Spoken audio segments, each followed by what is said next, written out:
O Panginoon, aming Panginoon, sa buong lupa ay napakadakila ng iyong pangalan.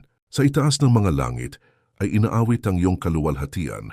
Mula sa bibig ng mga sanggol at mga musmos, ikaw ay nagtatag ng tanggulan dahil sa mga kalaban mo upang patahimikin ang kaaway at ang maghihiganti sa iyo. Kapag pinagmamasdan ko ang iyong kalangitan, ang gawa ng iyong mga daliri, ang buwan at ang mga bituin na iyong inilagay, ano ang tao upang siya'y iyong alalahanin at ang anak ng tao upang siya'y iyong kalingain? Gayon may ginawa mo siyang mababa lamang ng kaunti kaysa Diyos at pinutungan mo siya ng kaluwalhatian at karangalan.